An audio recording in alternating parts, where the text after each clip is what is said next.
තිරුවග බුදු සමිදේ තිරුවග බුදු සමිදේ. Hello, good morning. Welcome back to my YouTube channel. ඉතින් මම අද ඇවිල්ලා ඉන්නේ නෙල්ලිගල රජමහා විහාරයේට. මොරව ලස්සනයි. පිටාව කියලා බලමු. ඉතින් ලස්සන කඳු පන්ති වලින් වට වෙලා තියෙන නෙල්ලිගල පුද බිමට මම යන දවසේ නම් පොඩ්ඩක් විතර වැස්ස වගේ තිබ්බා.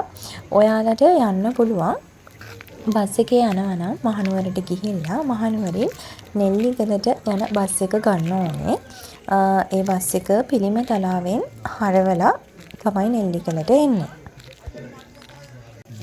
මම නෙළුම් මල් ටිකකුත් අරගෙන පන්සලට යන්න තමයි හදන්නේ. මෙතනට ආවට පස්සේ හිතට පුදුමකාර සැහැල්ලුවක් දැනෙන්නේ. ඉතින් යන්න අපි ඉස්සරහට ගිහිල්ලා බලමු.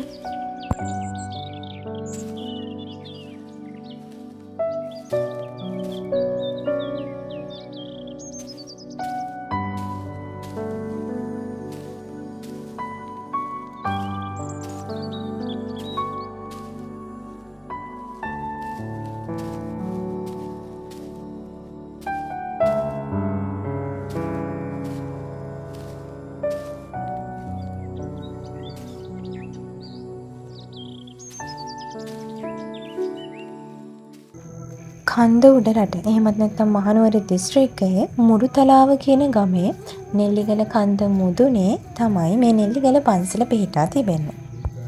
ඉතින් ජාත්‍යන්තර වශයෙන් බෞද්ධ මධ්‍යස්ථානයක් විදිහට සැලකන මේ නෙල්ලිගල පුදබිම හන්තාන කන්දෙනුයි මුන්නස්ගිරිය කඳු පන්තියනුයි නකල්ස් කඳු පන්තියනුයි වට වෙලා තමයි තියෙන්නේ. අන්න ඒක නිසා තමයි මෙන්න මෙච්චර ලස්සන ස්වභාවික සුන්දරත්වයක් මේ නෙල්ලිගල පුදබිමට ලැබිලා තියෙන්නේ.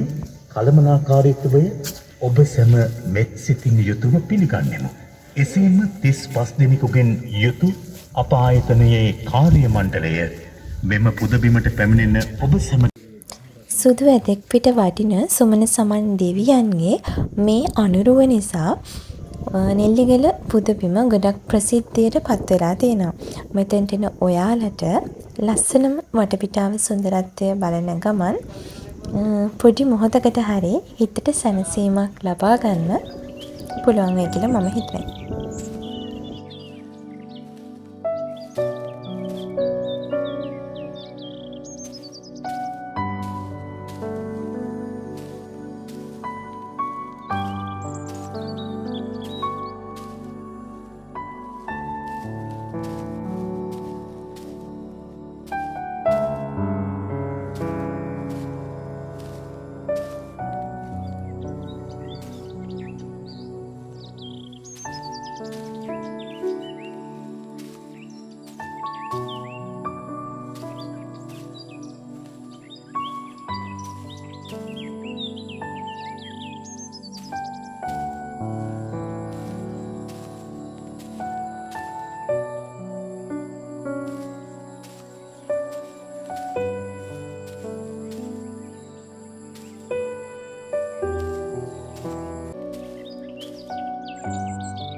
කිරිසිදු පාටින් බැබලෙන ශාක්‍යසිංහ මහා සෑය අඩි 75ක් විතර උස වෙනවා.